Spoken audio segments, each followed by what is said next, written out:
Hello everybody, I'm Dan Murrell here with my review of the Amazon original series Fallout, which is based on the popular video game series. And I'll say right up front that I am not coming at this review from a gamer's perspective. It's one of the reasons why this review is just now coming out. I didn't jump into it immediately because I wasn't really intimate with the whole Fallout universe. I knew that it was a video game. I knew that it had something to do with the post-apocalypse and a nuclear war. I knew that it had sort of a retro feel, and I knew that the game itself was sort of an open universe roaming around sort of thing. But that's it. There are a lot of videos out there about the lore and how it fits in with the video games and things that it gets right and things that it gets wrong. If that's what you're looking for, I encourage you to go find those things. This is from the perspective of somebody that was approaching it as a show, as the introduction to all of these things. And I'll say generally that it's a show that I really enjoyed. It just got a pickup officially for a second season, so we're going to get more of Fallout on Amazon Prime. And breaking it down, I decided to do both a spoiler and a non-spoiler section. So if you haven't seen the show or if you're still watching it, I know people watch things at their own pace, I'll do my non-spoiler thoughts first, and then the second half of the video will be my spoiler thoughts. The creative team behind Fallout has a resume that's very eclectic. You have Captain Marvel on one side and Portlandia over here. You've got Jonathan Nolan kind of overseeing it as director of the pilot and some other episodes on this side. And I think that because it's such a mix on the creative side of drama and comedy and different kind of genres, that it works in the show's favor because that's very much what the show is as well. It's a little bit of drama, it's a little bit of comedy, it's a little bit of satire. That can get real mixed and muddled if you don't have people in charge that are keeping a very close eye on the tone of the show, on the story. And luckily for Fallout, I felt like there was a very firm guiding hand that understood where to dial some things up and dial some things back that made it feel very unique and very much like its own thing. And I think that that's one of the reasons why it's become so popular with people that know the games and with people that don't know the games. It's hard to handle something like the nuclear apocalypse with a light touch, but Fallout manages to do it. It introduces you to some characters that you know. It raises questions, some of which are answered in this first season, and then bigger questions that are set up for what's going to happen in later seasons. In other words, it really does everything that a good first season of a show should do. It leaves you satisfied in and of itself, and it also leaves you wanting more for what's going to happen next. The pilot episode, I think, did a really good job of letting us into this universe from the ground floor.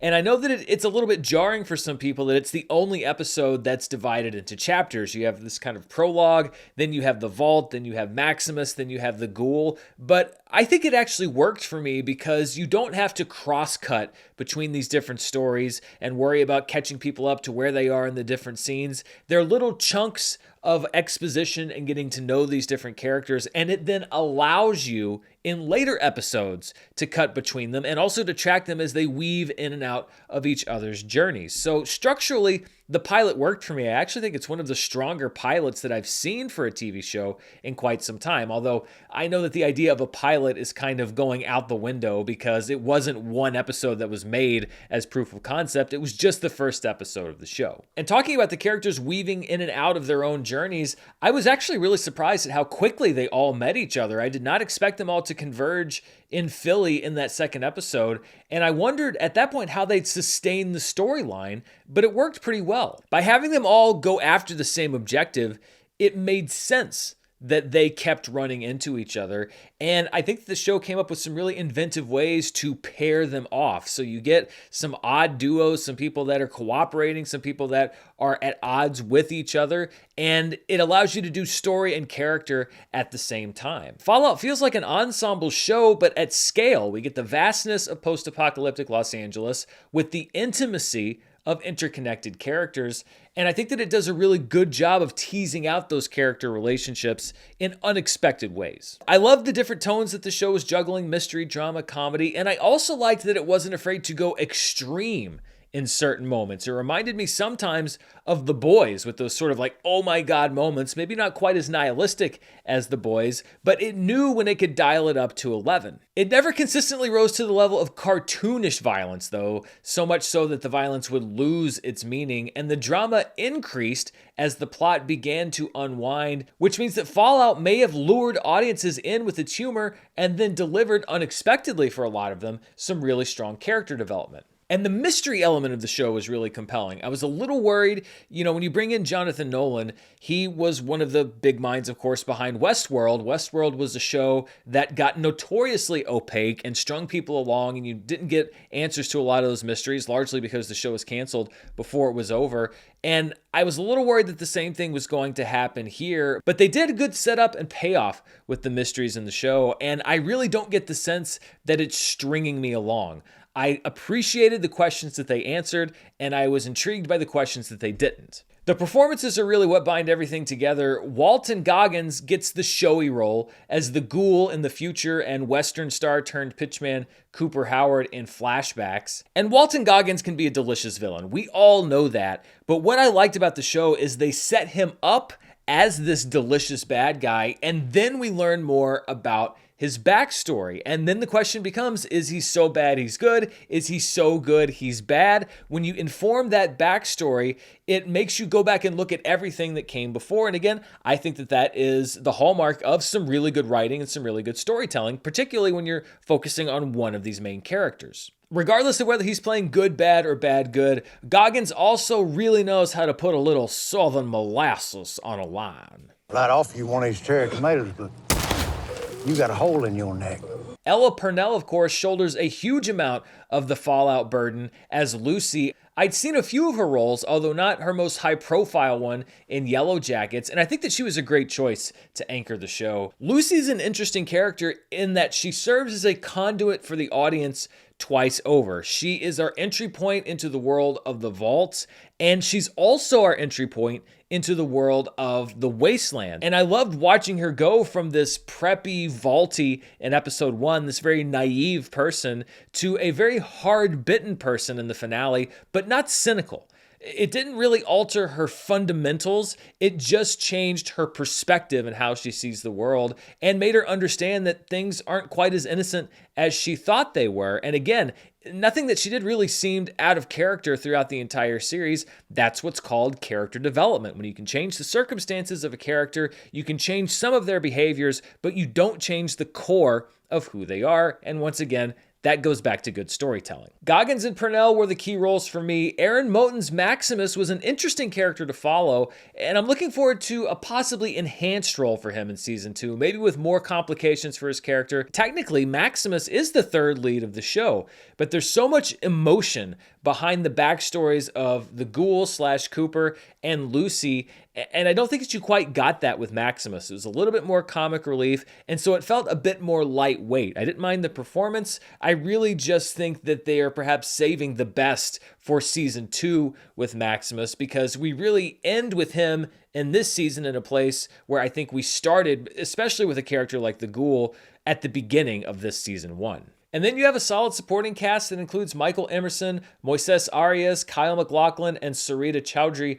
I also have to shout out fellow Florida State alum Johnny Pemberton, who actually overlapped with me while I was at Florida State. Johnny Pemberton is an actor and a comedian who just makes me laugh pretty much whatever he does. And it was really fun to love and hate him at the same time. So before we transition into the spoiler section, just to sort of wrap up my general thoughts, I enjoyed Fallout. I had a really good time with it. I think if one of the goals was to win over non-gamers, then this season definitely succeeded. It's an effective blend of genre, comedy, action, drama, with a plot that kept me engaged and good acting all around. I can't, of course, speak from that gaming perspective, but from what I've gathered, it seems like a lot of the Fallout gamers are also happy with the season. Now, of course, there's the usual gang of malcontents that picked Fallout to be their outrage of the week, but in general, it seems like this ranks pretty high on the list of successful video game to live action movie / TV show adaptations. It is a very small list, and so I'm glad that Fallout was not a disappointment for either people who are familiar or people who aren't familiar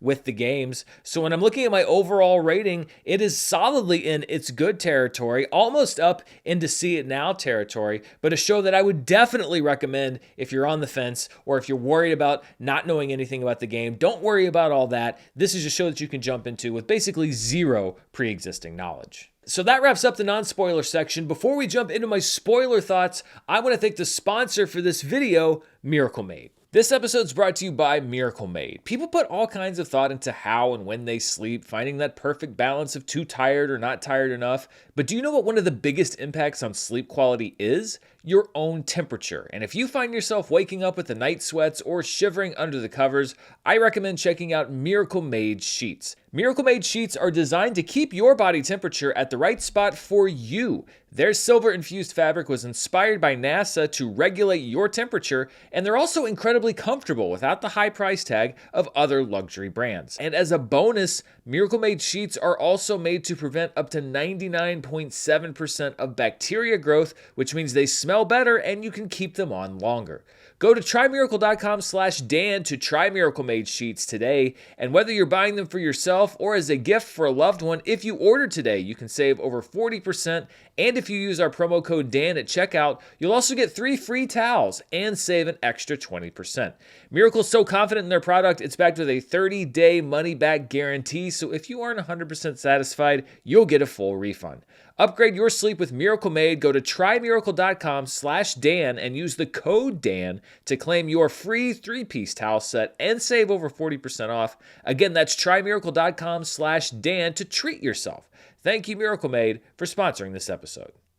All right, so let's jump into the spoiler section. So I'm going to be going into plot specifics if you haven't seen season 1 and you don't want to know what happens. And let's start with the ghoul / Cooper Howard, who, as I mentioned before, is played by Walton Goggins. What I liked about his character is that the ghoul doesn't really change over the course of the season. What we know about him changes and really recontextualizes all of his behaviors and his actions. I liked the idea of meeting him as Cooper Howard and the horror of that bomb-dropping prologue that was so well done. The anticipation, the follow-through, it was a great way to start the show.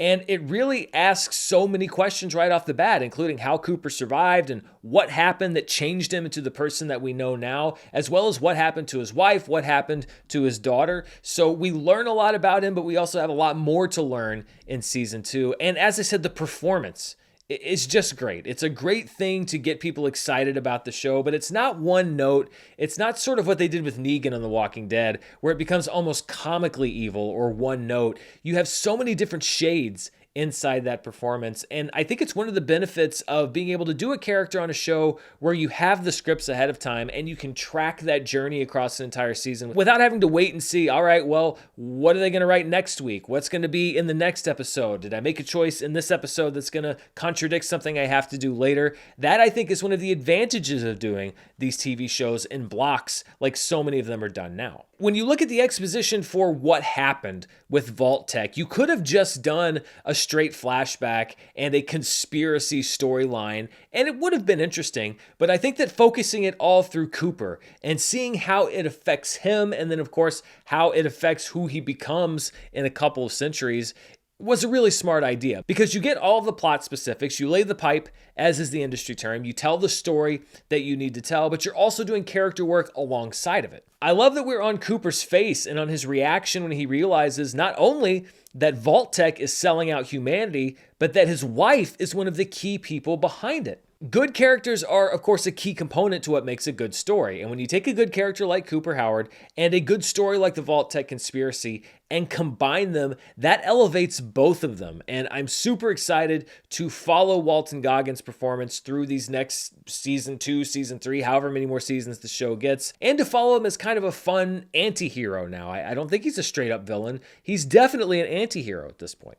I thought for a moment, though, that he'd crossed the line and that he'd killed Wilzig's dog, CX-404. Killing a dog is basically the point of no return for villainy. But it was actually great to see that Cooper Howard, 2 centuries before, loved dogs, and he is able to carry that over into his life as the ghoul. He brings the dog back. The dog is his companion. And even that moment where he's sitting by the fire and the dog is laying there with him, and he said, "Oh man, you're not him." That's such a kind of heartbreaking human moment for somebody who's really not human anymore. But the killing the dog thing was something that I'm glad they pulled back from, because I know people think it's crazy. They say, why do people care about animals so much? But it is just one of those rules. If you do something like that and then you ask the audience to like that person, it's going to be a very, very difficult uphill battle. Maximus and the Brotherhood of Steel wasn't my favorite storyline. I loved his relationship with Lucy, actually, more than anything. But I have to admit that when Michael Rappaport was revealed underneath the armor, I got a really good laugh out of that, because it made so much sense, the dynamic that they had, and also the difference between the guy under the armor and the guy when the helmet comes off. The guy who is the unstoppable knight who absolutely folds when he's faced with an actual threat. I thought that was great. Some people might call it stunt casting or guest casting, but it worked. It wasn't distracting. It worked for the character. I got a 2-ton irradiated bear on my back, and you're standing there. You know this is all your fault. It also undercut the idea that all of these knights are brave and bold, and it speaks to a larger theme of the entire season, which is the imperfection of perfection. Every institution in this entire series that's supposed to be flawless or the ideal turns out to be corrupted. And once again, it's smart writing to weave that theme into a few different organizations throughout the show. It's a way to get a theme across without hammering you over the head. But when you look back on everything, you're like, oh yeah, that is something that all of these things shared in common. And I mentioned before that I liked how the characters were weaving in and out of each other's stories, and the scripts did a very good job of not making that seem contrived. Now, every story that you see on TV or in a movie just about is a contrivance, because it's fiction. If things unfolded the way that they would in real life, then most movies and TV shows would be incredibly boring. But here you can at least follow it along a logical path. Lucy escapes with Wilczek's head, which the Ghoul can track with CX-404, which allows the two of them to meet. They then have to travel together to get more medicine. The key here is to make the contrivance of this small group of people running into each other in the wasteland make sense, and the show does, with really only a couple of exceptions. And even the character beats and development were timed very well inside the structure of the season itself. Episode 4, for example, around the midpoint of the season, was a great time for Lucy to understand what you really have to do in order to survive in the wasteland. She bites off the Ghoul's finger, she escapes the market, and yet, as I mentioned, keeps her core values intact. I may end up looking like you. I'll never be like you. Episode 4 is also where we start understanding inside the vault that something is very, very wrong. And I wish that we lived in a world where the idea of corporations locking humanity in underground vaults for psychological testing seemed far-fetched, but no, not really. I totally bought it. The future, my friend, is products. You're a product, I'm a product. The end of the world is a product. Shady Sands was a nice little mystery to unfold. At first, I thought that the people in the vault had been lied to about how long it was since the bombs had dropped, because they said it had been 200 years. Maximus said, no, the bombs dropped when I was a kid. And I thought that was a bit of a misdirect to hide what was really happening, which is that it had been 200 years, but that Vault-Tec and humanity bombed basically the largest human civilization in California back out of existence because they felt threatened by them. Fallout starts off as a show about dealing with the ramifications of what humanity did to itself, and ends up as a show about the ramifications about what humanity is still doing to itself. And that really was hidden inside of this Shady Sands storyline. This was also a great example, by the way, of setting up and resolving a mystery inside of one season that has reverberations that will go down the line in future seasons. I think if Fallout had been made in the puzzle box era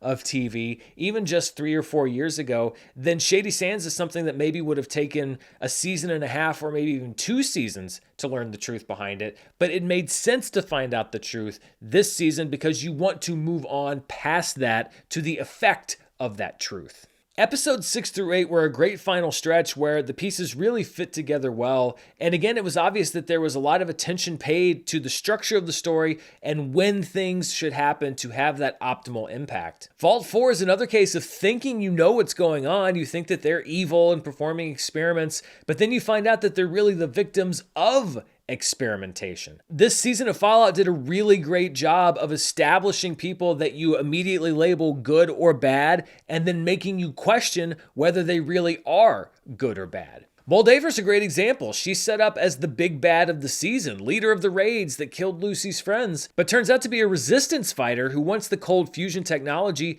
to even the playing field and bring power back to the wasteland. There are lots of questions that still aren't answered, like how she survived 200 years after we saw her leading the fight against Vault-Tec in Coop's time, but Sarita Chowdhury was great in the role, and I'm confident or maybe hopeful that we'll see her again.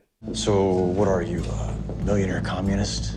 Hypocrisy is like violence in your movies. If you only let the bad guys use it, the bad guys win. So many different movies and shows have done the corporations are evil beat before, but I thought that it was executed well, and I liked the idea that Vault-Tec is literally invested in warfare. Their technology is useless if there is no war. But they can't sell Volts if these peace negotiations go through.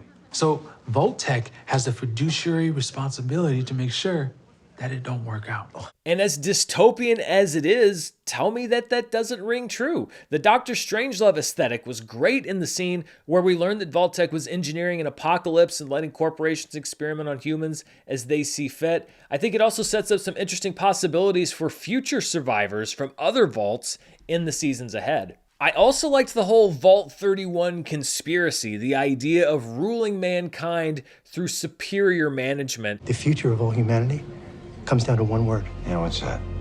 Management.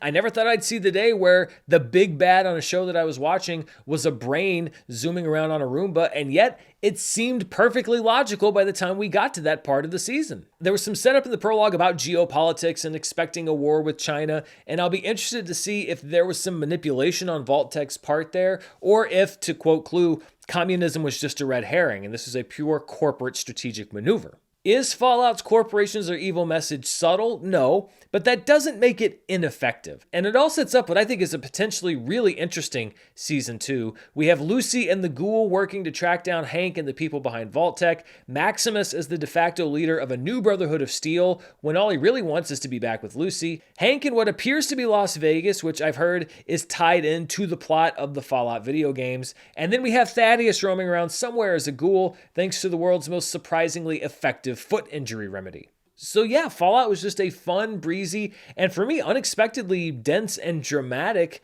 adaptation of this video game series. And maybe it's because I just have learned not to expect much from streaming shows and not to expect much from video game adaptations.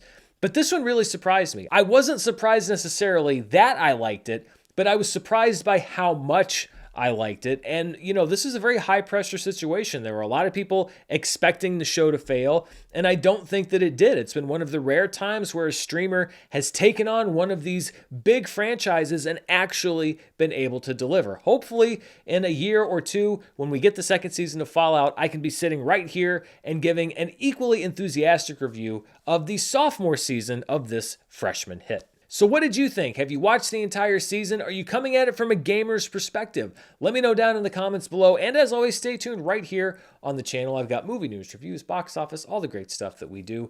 Thanks again for spending part of your day here with me. Until next time, stay safe, and I'll see you then. Bye.